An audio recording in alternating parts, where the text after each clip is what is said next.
Welcome back to my channel. இன்றைக்கி நம்ம வீடியோவில் என்ன பார்க்க போகிறோன்னா, குழந்தைங்களுக்கு குளிக்கிறதுக்கு யூஸ் பண்ணுற பவுடர் வந்து எப்படி அரைக்கணும் அதை தான் பார்க்க போகிறோம். அதில் ஃபஸ்ட்டு நம்மளுக்கு இன்க்ரீடியன்ட் எது ஃபஸ்ட்டு தேவைன்னா கடலைப்பருப்பு, பாசிப்பயிறு. நான் வந்து கடலைப்பருப்பு வந்து 1/4 கிலோ எடுத்திருக்கேன்.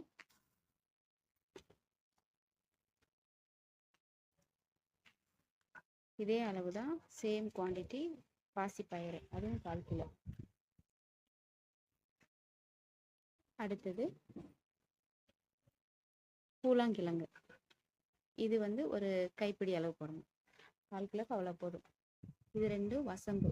இது வந்து பேபி ஹேர்ன்னு சொல்லுவோம் பார்த்தீங்களா, நிறைய பேருக்கு இந்த மீசை மாதிரி முடி இருக்கும், உடம்பு ஃபுல்லாக முடி இருக்கும். அந்த மாதிரி முடி இருக்கிறவங்களுக்கு இந்த வசம்பு வந்து ரொம்ப ஹெல்ப்ஃபுல்லாக இருக்கும்.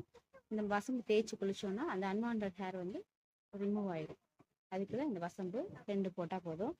அடுத்து வெட்டி வேறு வந்து உடம்புக்கு குளிர்ச்சி, இன்னொன்று நம்ம அரைக்கிற பவுடருக்கு நல்ல ஒரு வாசனையை கொடுக்கக்கூடியது, அதனால் அதையும் போட்டுக்கலாம்.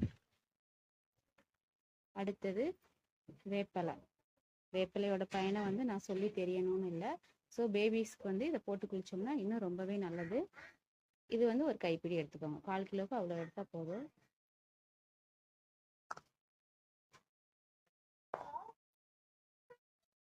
அடுத்தது ஆவாரம்பூ எதுக்காகனா, குழந்தைங்களுக்காக சரும பொலிவு கொடுக்கறதுக்காக ஆவாரம்பூலேயும் நிறைய யூசஸ் இருக்குது. அதையும் நம்ம தேய்ச்சி குளிக்கிறதுனால எந்த இதுவும் இல்லை, சைடு எஃபெக்ட் எதுவுமே வராது. எல்லாமே நம்ம உடம்புக்கு நல்லது தான். அடுத்தது கஸ்தூரி மஞ்சள். இது வந்து நாட்டு மருந்து கடையில் கிடைக்கும். ஒரு சில பேர் பவுடரும் போட்டு கலந்துக்குவாங்க. நான் வந்து இந்த மாதிரி கட்டியாக தான் வாங்குவேன். இது வந்து ஒரு 100 கிராம் போடுங்க.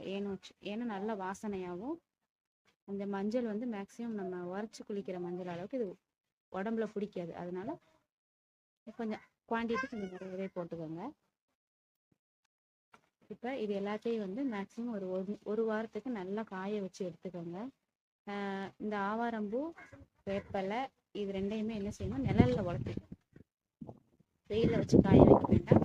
நிழலில் வந்து நல்லா காய வச்சு மொறுன்னு ஆகிற அளவுக்கு நம்ம நல்லா காய வச்சு எடுத்துக்கலாம்.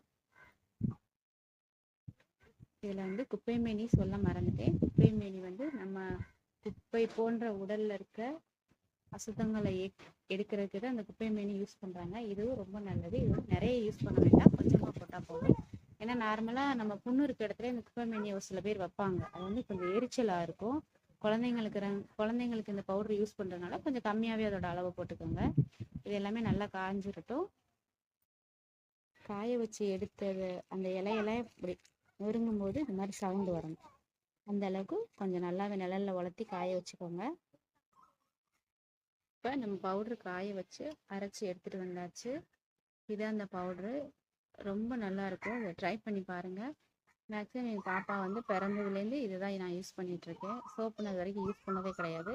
உங்களுக்கு இதில் நுர வேணும்னா சோப் நட்ஸ் யூஸ் பண்ணிக்கலாம். தமிழ் மருந்து கடையில் கிடைக்கும் பூந்தி கொட்டைன்னு, அதை வாங்கி யூஸ் பண்ணிக்கோங்க. நான் இதில் வந்து சோப் நட்ஸ் போட்டு தான் அரைச்சிருக்கேன். ஒரு தடவை ட்ரை பண்ணி காட்டுறேன், பாருங்கள்.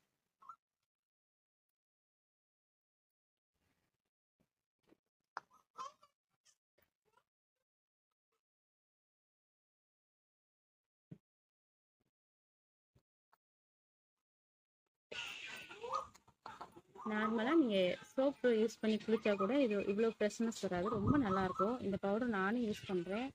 எனக்கு யூஸ் பண்ணும்போது நான் இதோட வந்து பச்சரிசி வந்து லைட்டாக ஆட் பண்ணிக்கிடுவேன்.